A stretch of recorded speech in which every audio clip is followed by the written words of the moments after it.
ભગવાનમાં આસક્તિવાળાના લક્ષણોનું.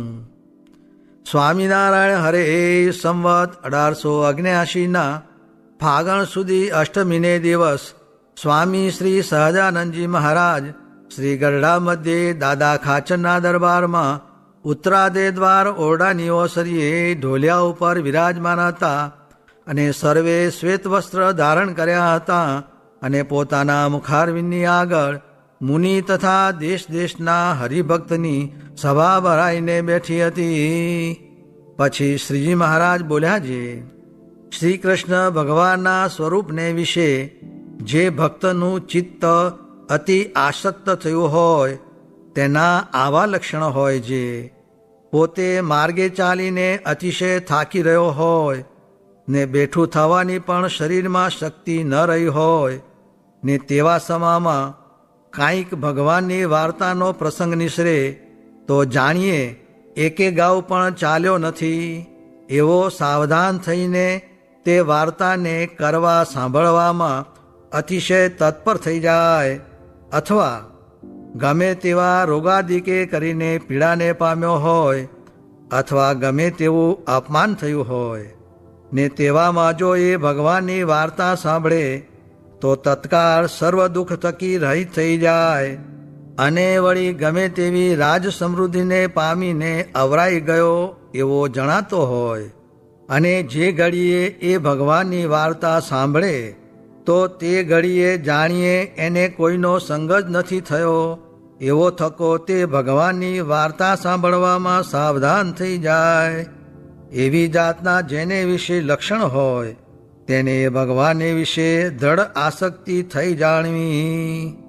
પછી મુક્તાનંદ સ્વામીએ પૂછ્યું છે, એ ભગવાનને વિશે દ્રઢ આસક્તિ શા થકી થાય છે? પછી શ્રીજી મહારાજ બોલ્યા છે, કાં તો પૂર્વજન્મનો એવો અતિ બળિયો સંસ્કાર હોય અથવા જે સંતને ભગવાનને વિશે એવી દ્રઢ આસક્તિ હોય તેને સેવાએ કરીને રાજી કરે, એ બે કરીને જ ભગવાનને વિશે એવી દ્રઢ આસક્તિ થાય છે, પણ એ વિના બીજો ઉપાય નથી.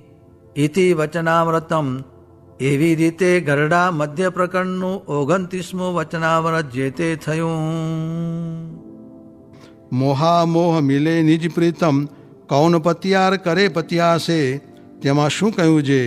કાગળના લખનારા મળ્યા તે પછી કાગળનું શું કામ? તેમાં આપણને પ્રગટ સંત મળ્યા છે, હવે શું બાકી રહ્યું? સ્વામિનારાયણ સ્વામીએ વાત કરી છે, મારો દેહ 25 વર્ષ થયા આવરદા વિના રહ્યો છે, તે શા સારું છે?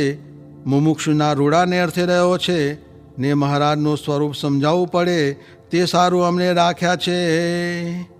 સ્વામિનારાયણ સ્વામીએ વાત કરી છે, મધ્યનું 9મું વચનામૃત વંચાવીને બોલ્યા છે, મહારાજને પુરુષોત્તમ જાણતો હોય ને દેશકાળે સત્સંગમાંથી નીકળી જાય તો પણ અક્ષરધામને પામે ને એમ ન જાણતો હોય ને સત્સંગમાં હોય તો પણ બીજા ધામને પામે. સ્વામિનારાયણ સ્વામીએ વાત કરી છે, એક દિવસ સ્વામી સૂતા હતા તે બેઠા થઈને પ્રશ્ન પૂછ્યો છે, સારામાં સારું તે શું છે ને ભૂંડામાં ભૂંડું તે શું છે? ત્યારે કોઈ બોલ્યા નહીં. ત્યારે સ્વામી બોલ્યા છે, સારામાં સારું તો આ ભગવાન ને આ સાધુનો સંબંધ થયો છે, તેથી કાંઈ સારું નથી ને તેથી કાંઈ સારું સમજવાનું નથી. ને ભૂંડામાં ભૂંડું શું છે? તો આ સાધુને વિશે મનુષ્યભાવ આવે છે, તેથી બીજું કાંઈ ભૂંડું નથી. અને તે મનુષ્યભાવ તે શેણે કરીને આવે છે? તો લોક, ભોગ, દેહ ને ચોથો પક્ષપાત તેણે કરીને મનુષ્યભાવ આવે છે. તેમાં જેવું પક્ષપાતે કરીને જીવનું ભૂંડું થાય છે તેવું તો પંચવિષય કરીને પણ નથી થતું.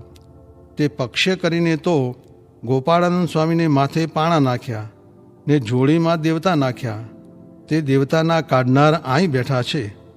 એમ કહીને વળી બોલ્યા છે, એવો સંસ્કાર તો અમારે માથે ઘણો થયો છે, તે મુખ થકી કહેવાય નહીં ને એવા અવળા પક્ષે કરીને મોટા સાધુના અવગુણ લીધા છે, તેણે કરીને તો ભૂતની યોનિને પામ્યા છે અને વળી કોઈ હશે તે પણ પામશે ને તે પાપે કરીને ખાવી વિષ્ટા ને પીવી લઘુશંકા એવા દુઃખને ભોગવે છે પણ સુખ તો ક્યાંય થાય નહીં.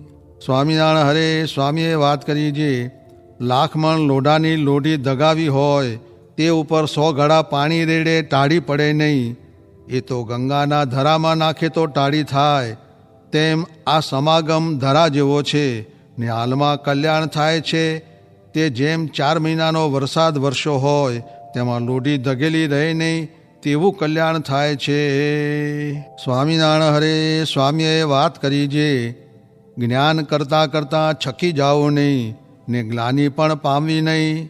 સમજો છો એમ સમજવું પણ બારણે મોટાઈ કહેવી નહીં. કહે મોટાઈ થતી નથી ને છે તે જાતી રહેવાની નથી. ને મહારાજને ભગવાન કહેતા તેના ઉપર રીસ કરતા ને ધીરે ધીરે વચનામૃતમાં પોતાની મોટાઈ લખી દીધી. તેમ કરવું પણ છકી જાવું નહીં. ને વચન માનવું તે ચડતી વાત હોય તે માનવી પણ ઉતરતું વચન માનવું નહીં. તે ઉપર નિત્યાનંદ સ્વામીએ મહારાજની સાથે 7 દિવસ સુધી ટક્કર લીધી તે વાત કરી.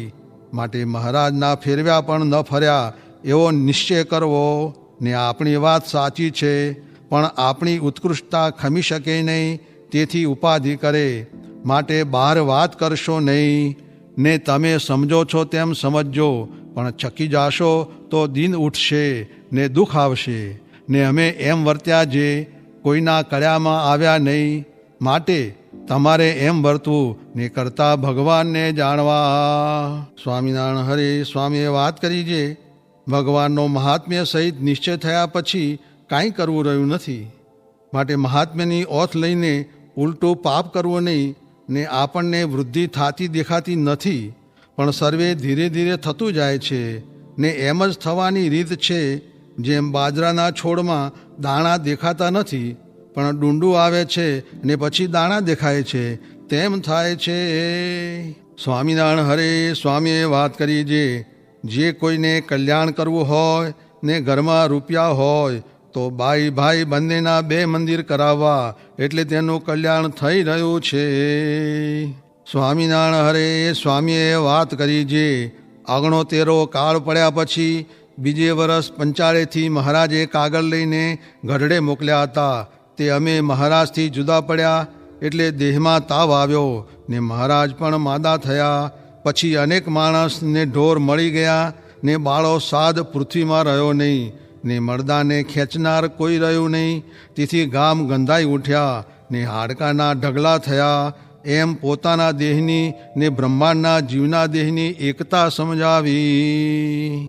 સ્વામિનારાયણ હરે સ્વામીએ વાત કરી જે અને એવા જે અક્ષરાતીત પ્રત્યક્ષ પુરુષોત્તમ સહજાનંદજી મહારાજ તે સર્વે ઉપાસકને ઉપાસ્ય મૂર્તિ છે. સર્વને આનંદરૂપ છે. સર્વ સારના સારરૂપ છે. સર્વ તત્વના તત્વરૂપ છે. સર્વ દૈવતમાં દૈવતકારી છે. સર્વ મંગળમાં મંગળકારી છે.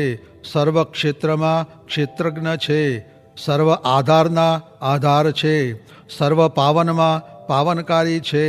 સર્વ ગુહ્યમાં ગુહ્યરૂપ છે. સર્વ ગુણીના ગુણી છે.